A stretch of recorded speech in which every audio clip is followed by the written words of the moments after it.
Hello बच्चों, welcome to global study with SK में आपका स्वागत है। आज आनुवांशिकता एवं जैव विकास क्लास 10th का महत्वपूर्ण क्वेश्चन लेकर उपस्थित हुए हैं। इससे पहले हमने पूरे चैप्टर को बहुत ही अच्छे से पढ़ाया है। आप हमारी प्लेलिस्ट में जाकर प्रत्येक lecture number 1, lecture number 2, lecture number 3, lecture number 4 करके आप आराम से पढ़ सकते हैं विस्तार से। और इसमें हमने महत्वपूर्ण क्वेश्चन दिए हैं, इनको आप बिल्कुल भी स्किप मत करना, सभी क्वेश्चन को बहुत ही ध्यान से समझना। आइए देखते हैं पहला क्वेश्चन। आनुवांशिकता के जनक किसे कहा जाता है। बहुत ही महत्वपूर्ण है और बहुत ही सरल है, सबको पता होना चाहिए। ग्रेगर जॉन मेंडल को कहा जाता है आनुवांशिकता के जनक। किसको? ग्रेगर जॉन मेंडल को आनुवांशिकता का जनक कहते हैं। आइए आगे देखते हैं। संकर तथा संकरण किसे कहते हैं। दूसरा क्वेश्चन देखिए, संकर तथा संकरण किसे कहते हैं। ये 11 और 12 में पूछा गया है। जब विपर्यासी लक्षणों वाले नर मादा के मध्य जनन कराया जाता है, इस क्रिया को संकरण कहते हैं। विपर्यासी लक्षण समझ सकते हो, अलग अलग लक्षण वाले, जैसे कि लंबे पौधे को ले लें या बौने पौधे को ले लें, ये विपर्यासी लक्षण वाले हो गए तो कराया जाता है। तो और जो उनकी हाइब्रिड जो होगी वो संकरण, इसे क्या बोलेंगे, संकरण कहेंगे, हाइब्रिडाइजेशन कहेंगे। और संकरण द्वारा उत्पन्न संतानों को संकर कहेंगे, यानी कि हाइब्रिड कहेंगे। समझने का मतलब, जैसे मान ली कोई हमने कैपिटल टी वाली ले ली, कैपिटल टी वाले इनमें संकर करा दिया, किसका? छोटी टी वाले, यानी कि बौने पौधे। जब इनमें जो कराएंगे तो जो आएगी ना, जो मान लो प्रजाति आएगी वो कौन सी आएगी, स्मॉल टी और ये वाली आएगी, है ना, सब ये आएंगे। तो ये जो आएगी ना, ये जो प्रजाति होगी, इसको क्या संकर प्रजाति बोलेंगे, इसको हम बोलेंगे संकर प्रजाति। ठीक है, हाँ आगे चलते हैं। एलील तथा युग्म विकल्पी किसे कहते हैं। ठीक है, देखते हैं इसको। एलील तथा युग्म विकल्पी किसे कहते हैं, देखिए। ठीक है, 2011 और 12 में पूछा भी गया है। आइए देखते हैं। किसी जीव में पाए जाने वाली किसी जीन की प्रतियां युग्म विकल्पी या एलील कहलाती हैं। जैसे मटर में लंबाई के जीन की प्रतियां कैसी हैं, टी तथा स्मॉल टी। मटर के पौधे में इनमें से कोई भी दो उपस्थित हो सकती हैं। जैसे टी ये शुद्ध हो गई, और ये स्मॉल टी ये बोने के लिए ये शुद्ध हो गई, और ये टी बड़ी टी छोटी टी, तो ये क्या हो गई, ये संकर प्रजाति होगी, मगर पौधा जो होगा बौना होगा। तो इन्हें बोलते हैं एलील बोलते हैं या युग्म विकल्पी बोलते हैं। ठीक है, आगे चले, आइए देखते हैं। ओपेरिन के अनुसार जीवन की उत्पत्ति कहाँ से हुई है ना, ये देखिए। और ये बहुत महत्वपूर्ण इसलिए लिया हमने कि 2012 में से पूछा गया है। ठीक है, तो ओपेरिन के अनुसार जीवन की उत्पत्ति कहाँ से हुई, आदि सागर से हुई है। कहाँ से हुई, आदि सागर से हुई है। फिर देखते हैं इसको। कौन से जीवधारी केवल न्यूक्लियोप्रोटीन से बने होते हैं, देखिए आप। ठीक है, कौन से, विषाणु यानी कि वायरस, कौन से, विषाणु या वायरस। ओके, लैमार्कवाद के 2 मूल तथ्यों को लिखिए जिन पर यह आधारित है। ठीक है, लैमार्कवाद के। ठीक है, आइए बात करते हैं लैमार्कवाद के बारे में। ये 2018 में पूछा भी गया है, देखिए। ठीक है, आइए बात करते हैं। लैमार्कवाद के 2 मूल तथ्य या अग्रवत, वातावरण का सीधा प्रभाव, अंगों का उपयोग तथा अनुपयोग। आप अंगों का ज़्यादा उपयोग करें या अनुपयोग, इसमें लैमार्कवाद ने पक्ष दिया। उपार्जित लक्षणों की वंशागति। ठीक है, ये 2 आपके महत्वपूर्ण हैं, इनको आप नोट लीजिए और समझ लीजिएगा। आइए आगे चलते हैं, देखते हैं। उत्परिवर्तन किसे कहते हैं, उत्परिवर्तन के जनक का नाम लिखिए। ये देखिए आप, 2015 में ये पूछा भी गया है। ठीक है, हाँ, तो 2015 में आया है, तो इस क्या है, उत्परिवर्तन किसे कहते हैं, या उत्परिवर्तनवाद के जनक का नाम लिखिए। आइए देखते हैं क्या है। जीव में अचानक, है ना, इस देखो अचानक, सडनली, अचानक उत्पन्न होने वाले अनुवांशिक परिवर्तन आए अचानक से, उनका उत्परिवर्तन, उसे बोलते हैं उत्परिवर्तन कहते हैं। और इनके जनक जो हैं उनका नाम है ह्यूगो डी ब्रिज। क्या नाम है? ह्यूगो डी ब्रिज को उत्परिवर्तनवाद का जनक कहते हैं। ठीक है, ह्यूगो डी ब्रिज को कहते हैं उत्परिवर्तनवाद का जनक। ठीक, आगे चलते हैं, देखते हैं।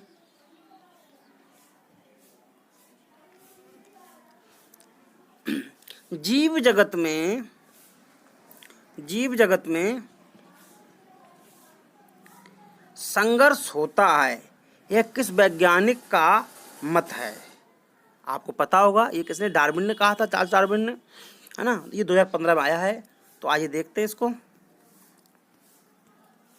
जीवधारियों में जल, भोजन, प्रकाश, आवास आदि का आवश्यकताओं की आपूर्ति हेतु जीवन संघर्ष होता है।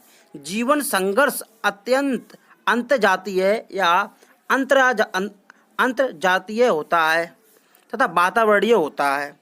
जीवन संघर्ष में सफल जीवधारी को संतानोत्पत्ति के अवसर उपलब्ध होते हैं। ये डार्विन साहब ने कहा। किसने कहा? ये कहा है डार्विन साहब ने, चार्ल्स डार्विन साहब ने कहा है। यानी कि भोजन के लिए, प्रकाश के लिए, आवास के लिए सभी जीवों को कठिन परिश्रम करना पड़ेगा, संघर्ष करना पड़ेगा, तभी वो अपनी संतानोत्पत्ति के लिए क्या होंगे, वो अपने आप क्या उपलब्ध अवसर उपलब्ध करा पाएंगे, सक्षम होंगे। अगर आप सही से पढ़ेंगे, मेहनत करेंगे, तभी आप नौकरी के भागीदारी होंगे। ये चार्ल्स डार्विन का मत है। आपको संघर्ष करना पड़ेगा। ऐसे ही जीवन यापन करने के लिए जो है जीव को संघर्ष करना पड़ता है। ठीक है, आगे चलते हैं। समयुग्मी तथा विषम युग्म जी में क्या अंतर है, इसमें हम अंतर देखते हैं। आइए देखते हैं। समयुग्मजी या विषम युग्मजी या संकर जाति या शुद्ध जाति के बारे में अंतर देखते हैं हम। आइए, जब किसी पौधे के इकाई लक्षण के लिए कारकों के युग्म में जीन समान होते हैं तो यह पौधा उस लक्षण के लिए समयुग्मजी होता कहलाता है। शुद्ध प्रजाति का आप मतलब समझिए, मैं आपको फिर बता रहा हूँ। शुद्ध प्रजाति के आप ऐसे समझ लीजिए, शुद्ध प्रजाति वो होती है जैसे किसी में टी हो, यानी कि कैपिटल टी और कैपिटल टी, तो वो क्या हो, सिद्ध प्रजाति होगी। ऐसी किसी में स्मॉल टी, तो ये शुद्ध प्रजाति इसकी हो गई, है ना, ये इसकी शुद्ध प्रजाति हो गई। ठीक है, ऐसे ही इसकी शुद्ध प्रजाति कौन सी हुई, ये वाली हो गई। कैसे? ये जो हो गई लंबे वाले की हो गई बड़ी टी, और छोटी को बौने वाले को हो गई। तो ठीक है, तो ये तो हुई शुद्ध प्रजाति वाली। लेकिन अगर संकर प्रजाति की बात करें, संकर प्रजाति की, तो क्या होगा, संकर प्रजाति के लिए क्या होगा, एक बड़ी टी और एक छोटी टी। तो ये जो होगी ये संकर प्रजाति होगी। हाँ, संकर प्रजाति होगी। ठीक है, ये होगी संकर प्रजाति। ठीक है, तो हम इसको ध्यान से पढ़ते हैं। तो शुद्ध प्रजाति, जब किसी पौधे के इकाई लक्षण के लिए कारकों के युग्म में जीन समान होते हैं, यानी कि बड़ी टी है तो बड़ी टी होनी चाहिए, है ना, और छोटी टी तो दोनों युग्म में जो है ना वो छोटी टी होनी चाहिए, समान होते हैं, तो यह समयुग्मी कहलाते हैं। ठीक है, केवल एक प्रकार के युग्मक बनते हैं, केवल एक प्रकार के, जैसे बड़ी टी तो बड़ी टी, अगर छोटी है तो छोटी टी होंगे।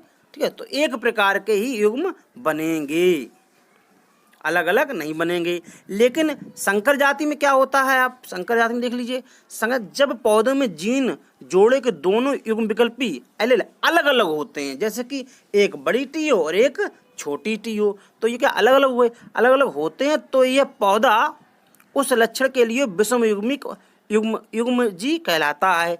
दो या अधिक प्रकार के युग्मक बनते हैं, इसमें दो या अधिक प्रकार के युग्मक बनते हैं। जैसे कि युग्मक के रूप में आप देख लीजिए कैसे, जैसे कि एक ये युग्मक बन गया, दूसरा ये वाला युग्मक बनेगा, अगर ऐसा होगा। ठीक है, हाँ चलो आगे देखते हैं नीचे कौन सी लाइन दी है।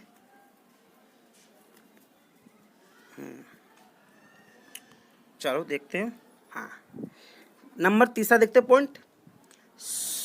समयुग्मक लक्षण शुद्ध होता है, ये बताया हमने कि बड़ी टी होगी बड़ी टी होंगी और छोटी की छोटी होंगी।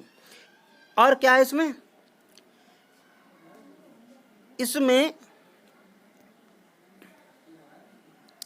इसमें दोनों जीन समान होते हैं। जैसे लंबे लक्षण के लिए दोनों जीन कैसे होंगे, बड़ी टी होंगी, और बौने के लिए कैसे होंगे, छोटी टी होंगी। और इसमें देखें संकर जाति में क्या होगा, दो या दो से अधिक प्रकार के युग्मक बनते हैं। विषम युग्मी लक्षण संकर होते हैं। इसमें दोनों जीन असमान होते हैं, जैसे कि बड़ी टी और छोटी टी। देखो है बड़ी टी या छोटी टी, ऐसे इसमें देखो बड़ी टी तो बड़ी टी होगी, छोटी टी छोटी होगी। ठीक है, तो इसमें समान होते हैं, इसमें भिन्न होते हैं। ठीक है, तो आपने इसमें संकर प्रजाति और शुद्ध प्रजाति में क्या डिफरेंट है हमने आपको बता दिया है। आगे चलते हैं, आइए देखते हैं इसको। ये बहुत ही इंपॉर्टेंट क्वेश्चन है। ये 2011, 12, 13, 15, 16, 18 सब में आया है। बहुत ही इंपॉर्टेंट है, कोई भी स्किप नहीं करेगा। पूरी वीडियो को बहुत ही ध्यान से सुनेंगे आप और समझेंगे, देखेंगे। ठीक है, हाँ देख लीजिए आप। तो लक्षण प्रारूप या जीन प्रारूप क्या होते हैं, फिनोटाइप और जीनोटाइप क्या होते हैं, इनको आप समझेंगे बहुत ही ध्यान से। ठीक है, तो आइए देखते हैं क्या लक्षण प्रारूप और जीन प्रारूप। ठीक है, तो पहले बात करते हैं हम लक्षण प्रारूप के बारे में। हम पहले बात करेंगे लक्षणा प्रारूप के बारे में। ठीक है, इनके बारे में हम बात करेंगे। ठीक है, जीव के प्रेक्षणीय लक्षण रूप या फिनोटाइप क्या कहते हैं, या फिनोटाइप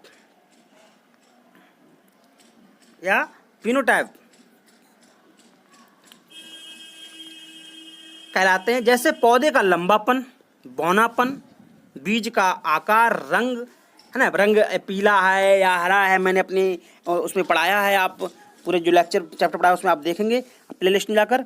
रंग का आकार झुर्रीदार है या फिर गोल है।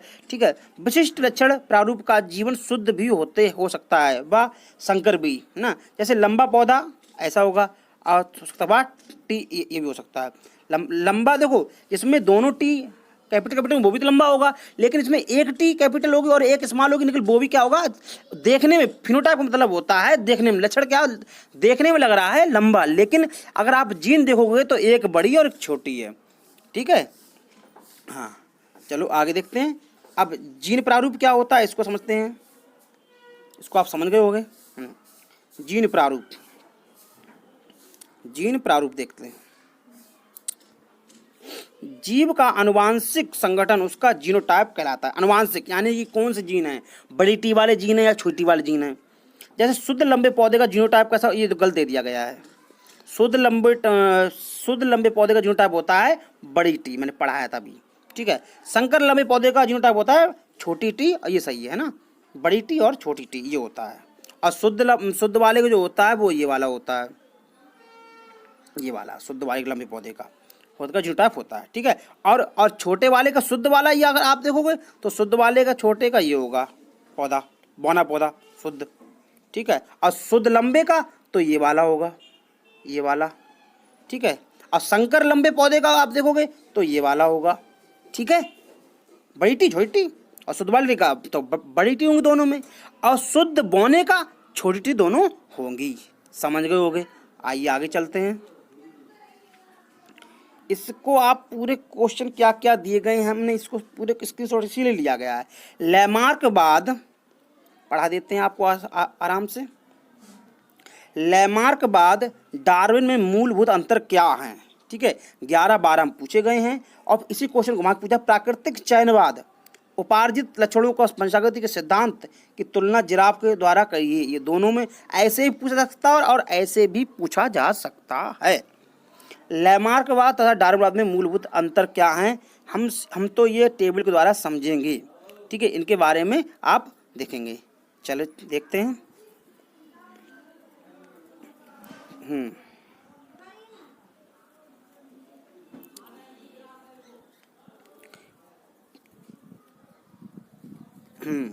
लैमार्कवाद तथा डार्विन में मूलभूत अंतर।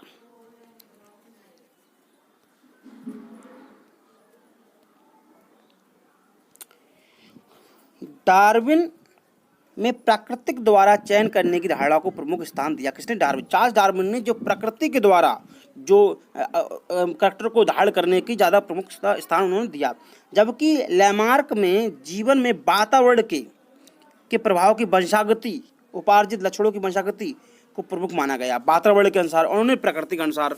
ठीक है, प्रमुख अंतर जिराफ के द्वारा दिया गया। अब जिराफ के बारे में हम पढ़ेंगे। ठीक है, चलिए देखते हैं। बड़े से में है इसलिए मैंने थोड़ा सा दो भागों में विभाजित करके लिखा है।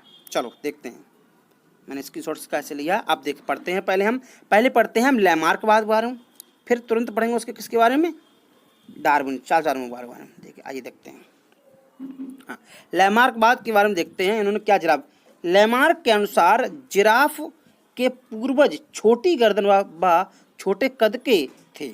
लैमार्क ने कहा, और पर्यावरण बदलाव के कारण नीचे वृक्षों के नष्ट हो जाने पर ऊंचे वृक्षों की पत्तियों तक पहुंचने के लिए उन्हें अपनी गर्दन को ऊपर खींचना पड़ता था। ये लैमार्क कह रहे हैं।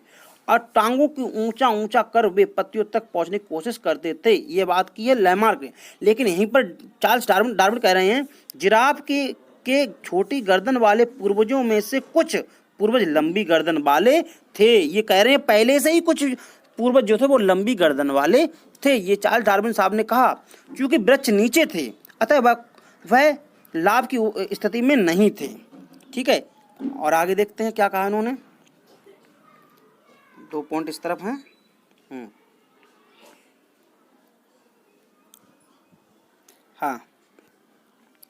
हाँ, लैमार्क ने क्या कहा? लैमार्क लगातार लंबे वृक्षों से भोजन प्राप्त करने के कारण अगली पीढ़ी की संतानें कुछ लंबी गर्दन वाली हुई।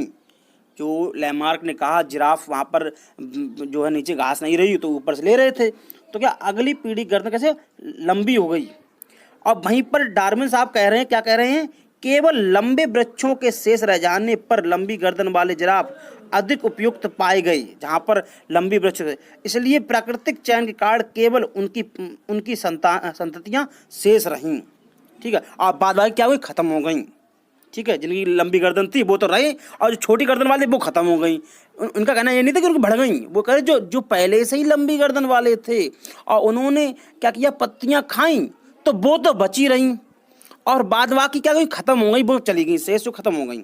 ठीक है, और क्या करें? लैमार्क क्या करें? लैमार्क के अनुसार गर्दन तथा टांगों के अधिकाधिक उपयोग से इनके अंगों की लंबाई पीढ़ी दर पीढ़ी बढ़ती गई और इसे आधुनिक लंबी गर्दन वाले जिराफ का विकास हुआ। ये लैमार्क साहब करें। लेकिन डार्विन साहब ने फिर क्या कहा? प्रतियोगिता एवं संघर्ष के फलस्वरूप प्राकृतिक चयन के अनुसार लंबी गर्दन वाले जिराफ ही शेष बचे। इन्होंने कहा छोटी गर्दन वाले थे बेचारों ने, उन्होंने पत्तियां नहीं खा पाए क्योंकि पेड़ थे बहुत ऊंचे, वो तो नष्ट हो गए। अब करे प्राकृतिक संघर्ष कारण जिन्होंने पत्तियां खा ली, लंबी गर्दन थी उनकी, वो तो बचे, और छोटी गर्दन वो सब प्रजातियां खत्म हो गई और लंबी गर्दन वाली प्रजातियां ही शेष बची। आप बहुत ही अच्छी तरह समझ गए होंगे, मुझे पूर्ण विश्वास है। आइए अब आगे देखते हैं। ये लास्ट आपका है समजात अंग तथा समरूप अंग के बारे में हम पढ़ेंगे। ठीक है, हाँ देखते हैं समजात तथा समरूप अंग के बारे में देखते हैं। समरूप अंग, ठीक है, तो पहला पॉइंट देखते हैं समजात अंग। ये अंग उत्पत्ति में तो समान होते हैं समजात अंग। फिर दूसरा क्या है? ये अंग मूल रचना में एक जैसे होते हैं, मूल रचना में भी एक जैसे होते हैं। कार्य के अनुसार इन अंगों की बाह्य आकारिक में अंतर होता है और कार्य में बाहर आकारिक में अंतर होता है। यह अपसारी विकास अनुकूली विकर्ण का परिचायक है। उदाहरण सील के फिलीपर्स ऐसे कर ले, थोड़ा सा पूरा दिखे। 1 मिनट। हाँ, सील के फिलीपर्स, ठीक है, सील के फिलीपर्स, पक्षी के पंख, घोड़े की अगली टांगें तथा मनुष्य का हाथ। देखो मनुष्य के हाथ चलने में तो काम नहीं करते, ये कुछ और कार्य करने के लिए, खाने के लिए, कोई काम उसके लिए प्रयोग होते हैं। लेकिन घोड़े की अगली टांग क्या होती है, वो दौड़ने के लिए, क्या चलने के लिए काम करती है। मूल संरचना एक जैसी है, किंतु आप मूल संरचना देखेंगे उनकी भी 2 हड्डियां होती हैं आगे वाले हाथ में, ठीक है, जैसे हम लोगों को होती हैं, ठीक है, किंतु कार्य अलग अलग होने के कारण बाह्य संरचना अत्यंत भिन्न होती है, बाह्य संरचना भिन्न होती है। अब देखते हैं दूसरा क्या हमने पढ़ा, समरूप अंग के बारे में डिस्कस करेंगे। समरूप अंग, समरूप अंग के बारे में देखेंगे। समरूप अंग, ये अंग उत्पत्ति में भिन्न भिन्न होते हैं, उत्पत्ति में भिन्न होते हैं, और ये वाले क्या, तो उत्पत्ति में समान होते हैं। ये अंग मूल रचना में भिन्न होते हैं, मूल रचना में क्या देखने में भिन्न लगेंगे। ये कार्य एक जैसे होने के कारण ये एक समान दिखाई दे, कार्य एक जैसे करते हैं, ठीक है, कार्य एक जैसे करते हैं। ऊपर करते हैं, देखते हैं। हाँ, कार्य एक जैसे होते हैं। ये अपसारी विकास का परिचायक है। उदाहरण तितली तथा टेरोडैक्टाइल पक्षी तथा चमगादड़ के पंख उड़ने का कार्य करते हैं। ये सबका पंख उड़ने का, इनकी उत्पत्ति अलग अलग प्रकार से होती है, अतः मूल रचना भिन्न भिन्न होती है। इस प्रकार बच्चे आप हमारे चैनल को लाइक, सब्सक्राइब और ज़्यादा शेयर करिएगा अपने दोस्तों को, ताकि वो भी इसका फ़ायदा उठा सकें। और 9th क्लास में जो अभी बच्चे हैं, जो भी 10th में आने वाले हैं, उनको भी आप बताइएगा। सभी चैप्टर आपको एकदम विधिवत रूप से प्राप्त होंगे, और अभी 10th क्लास के लिए ये इम्पोर्टेंट क्वेश्चन बना के दे रहे हैं, आप इनसे बार बार देखिएगा। बहुत ही महत्वपूर्ण क्वेश्चन सिलेक्ट करके दिए हैं आपको, और हमारे चैनल को सब्सक्राइब करिएगा और जुड़े रहिएगा। बाय, मुस्कुराते रहिएगा।